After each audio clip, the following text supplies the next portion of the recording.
जिला के दारू प्रखंड अंतर्गत जमुआड़ी चौक से कनौदी मोड़ से कनौदी स्कूल तक लगभग 1.5 किलोमीटर पथ निर्माण का कार्य आस्था कंस्ट्रक्शन हजारीबाग द्वारा करवाया जा रहा है।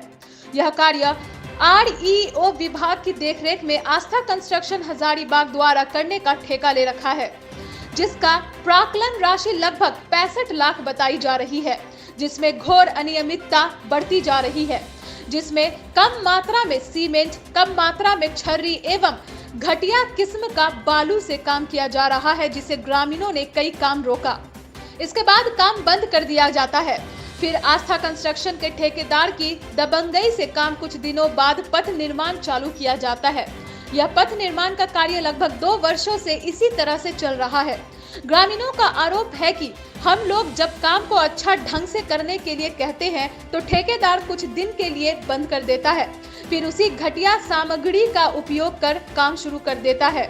जो PCC पथ की ढलाई की गई है वह लकड़ी से खोदने पर आसानी से खोदा जा रहा है। किसी प्रकार का कोई विभागीय अधिकारी या JEAE भी कार्यस्थल पर नहीं आते हैं, जिससे कोई ग्रामीणों का बात नहीं सुनते हैं। इससे आहत होकर ग्रामीणों ने उपायुक्त हजारीबाग को लिखित आवेदन देकर पथ निर्माण में हो रहे अनियमितता से अवगत कराने का निर्णय लिया है।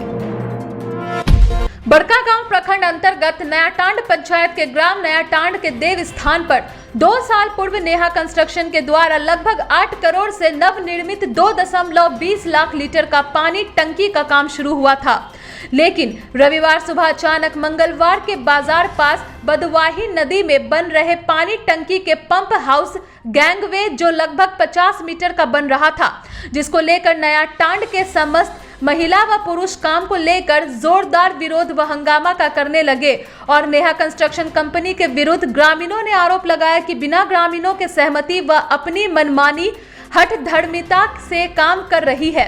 कंपनी जहां पर पंप हाउस के गैंगवे निर्माण करवा रही है, वहां नयाटांड समस्त लगभग 300 घरों के लोग का शमशान घाट, छठ घाट, मंडा पूजा का स्नान घाट, एकादशी घाट व दशकर्मा कार्यक्रम घाट है, जो नयाटांड के लोग पूर्वज काल से वहां पर यह सब कार्यक्रम मनाते व जलाते आ रहे हैं और यह जमीन आम गैरन जरुआ है, जिससे वहां के लोग यह सब मनाने व जलाने के लिए किसी तरह का कोई परेशानियों का सामना नहीं करना पड़ता है। लेकिन अचानक पानी पंप हाउस गैंगवे निर्माण चालू होने के कारण वहां के ग्रामीणों को नींद उड़ गई है, जिसके बाद ग्रामीणों ने काम का पुरजोर विरोध किया और हंगामा करने लगे, जिसके बाद वहां उपस्थित मुंशी को काम बंद कराने को लेकर ग्रामीणों के द्वारा जोर देने लगे, तब जाकर काम बंद हुआ। ग्रामीणों और काम करने वाले कर्मचारियों में हल्की नोकझोंक व गहमा गहमी हुआ।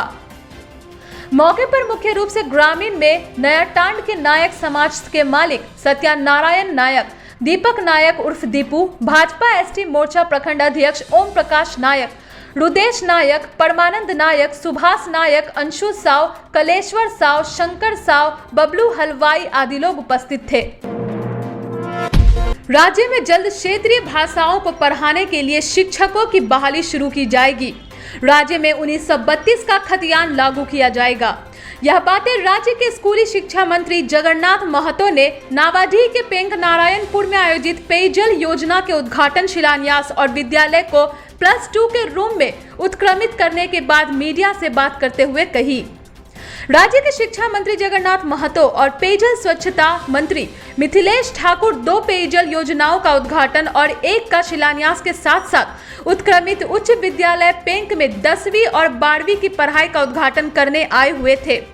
मंत्री जगन्नाथ महतो ने कहा कि राज्य में स्थानीय भाषा की पढ़ाई कराने के लिए जल्द शिक्षकों की बहाली शुरू की जाएगी। इसकी तैयारी शुरू कर दी गई है।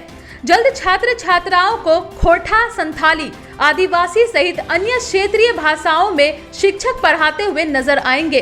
उन्होंने कहा कि हम चाहते हैं कि क्षेत्रीय भाषाओं में छात्र छात्राओं की पकड़ मजबूत हो और वे बेहतर करें। मंत्री जगन्नाथ महतो ने एक बार फिर से 1932 का खतियान लागू करने की बात दोहराई है। उन्होंने कहा कि जल्द ही खतियान को लागू कराने का काम किया जाएगा। एक सवाल के जवाब में कहा कि मैं बाबूलाल मरांडी नहीं हूं जो पीछे हट जाऊं। बीजेपी के द्वारा 1932 का खतियान लागू करने पर द्वेष फैलाने की बात कहने पर कहा कि अपना अधिकार मांगना किसी तरह का द्वेष फैलाना नहीं है। मंत्री मिथिलेश ठाकुर ने कहा कि राज्य के हर एक ग्रामीण को शुद्ध पेयजल उपलब्ध कराना हमारी सरकार का लक्ष्य है। आने वाले 2024 तक सभी के घरों में शुद्ध पेयजल पहुंचाने का काम किया जाएगा। मंत्री ने कहा कि आज जिन योजनाओं का उद्घाटन और शिलान्यास हुआ है, इसमें 12 पंचायतों के लोगों को इसका लाभ मिलेगा और लोग स्वच्छ पेयजल पी सकेंगे। बरकट्ठा प्रखंड अंतर्गत चल रहे NH2 सड़क चौड़ीकरण कार्य में भूमि अधिग्रहण व मुआवजा को लेकर आए दिन किरकिरी हो रही है। पूर्व विधायक जानकी प्रसाद यादव ने कहा कि भू अर्जन शाखा हजारीबाग द्वारा एक दैनिक अखबार प्रत्यूष नव बिहार में मुआवजा को लेकर सूचना छापा गया है, जिसमें रैयतों को जमीन संबंधित कागजात, सहमति पत्र, वंशावली, पारिवारिक सूची के साथ 24 फरवरी तक भू अर्जन कार्यालय में हजारीबाग में जमा करने की बात कही है। ऐसा नहीं किए जाने पर भू अर्जन कार्यालय राशि को व्यवहार न्यायालय में जमा कर दिया जाएगा।